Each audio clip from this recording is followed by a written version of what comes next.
Hi, this is Zach Mir with the Bulletin Board Heroes here at Vox Markets for Tuesday, the 18th of January. Starting off with Angus Energy, which seems to have rebuffed Sound Energy, which obviously wasn't very friendly, but the shares have still pushed higher with a gap high yesterday to start the week, which is good through resistance at 1.15 pence. Implication of that gap is that we've got plenty more upside to go, bid or no bid. The target here on a technical basis up to 2 pence, which is a line of resistance from this time last year.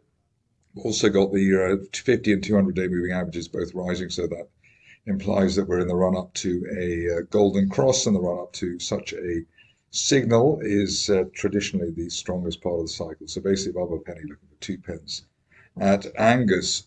On to Cyber, which I covered on the 11th, apparently. Well, it was a bit of I suppose, a sort of out there type of call, but was assuming that we'd break that falling wedge that shares have been in since May, and the 50-day moving average at 1.75 pence. At that time, the target was up to 2.75 pence, which has been hit today. The view now is that if we get an end of day close through to 2.75, we could see a fresh move to the upside as high as 3.6 pence, which is an April resistance line projection. But clearly, in the near term, the job has been done here. Ideally, there's no breakback below 2.1 pence in the 200-day moving average ahead of any fresh moves to the upside. On to Itaconix, which is sporting one of our favorite little formations, which is what I call a V-shaped bull flag. So we had the break of the trend line there from June. That was around 5 pence. Came back to test the 50-day moving average as support at 5.5 and bounced there, so that's the V. End of day close above the late December resistance of 6.71 should be enough to give us at least a test of the gap area from back in September around 8.5 pence as soon as the end of next month. But I like that sort of sideways shuffle the shares have delivered. That should be a decent platform for further share price growth. We also can see that December was effectively a 3-week bear trap for the shares below the 5.5 pence level, previous support. On to Petro Matad, and here we've got a decent situation as well. That extended base after the massive gap to the downside in July, neckline resistance at 3.4 pence above that. We're looking and hoping to see the shares up at 5.3 pence, which is the top of the July gap. Time frame on that as soon as the end of next month. Onto a stock which I've decided is one of my favorites on a fundamental perspective. Don't ask me exactly what that is, but at least that seems to be well settled, and the share price also well settled. Previous target was 20 pence, and above 20 pence we're looking for 35 for Pie Pork, and also looking for this little bull flag we have here to resolve towards that 35 pence area as soon as the end of next month. All the near-term averages, or the near-term averages rising after that golden cross that we had back in September. Onto a stock which I'm very pleased to see has revived itself. There was an interview with myself and Ed, I think last month sometime, when the stock was around 5 to 6p. Shares have done well since then. Another V-shaped bull flag situation, so we're coming back to test 50-day line at 6.5 and then pushing up higher now.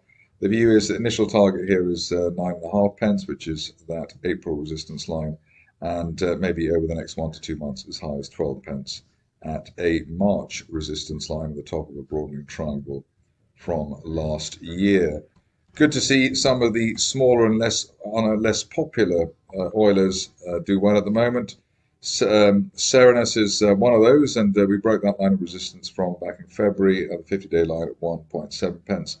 Above that, we had an initial target at the 200-day moving average of 2.25, and then we've got 2.87 or 2.9 pence, I suppose, the top of an August triangle for maybe by the end of next month. The revival backed by a bullish divergence line in the RSI window, that uptrend line there should power the stock yet further over forthcoming days and weeks.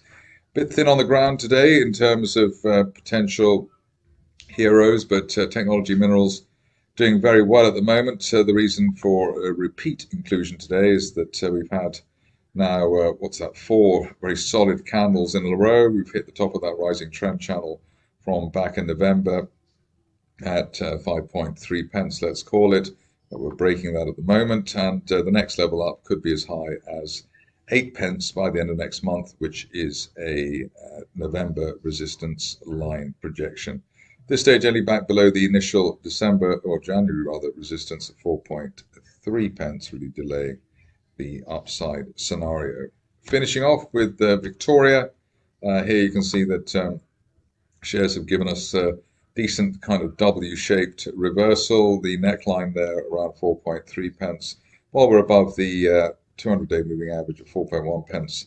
Looking for higher prices, obviously to retest April resistance as high as 6.5 pence over the next month or so. And once again, we've got one of those V-shaped bull flags, so that is a pretty healthy situation. Plus, we also have the bonus of both the 50 and 200-day moving averages rising. This could mean that we're in the run-up to a golden cross, and of course, that tends to be a strong period for a stock or market. Looking at the bigger picture, probably the best case scenario at this stage, if I can get the trend line going there, is that we see a rising trend channel towards the 10 pence area, which would be from a line of resistance from back in December last year, heading towards that area, and the rising trend channel floor as I am drawing it now. So basically around the 50-day moving average area, so above 3.5. Looking for 10 over the next 2 to 3 months, and especially if we can hold the 4 pence in the interim. That's it from me today. More updates tomorrow.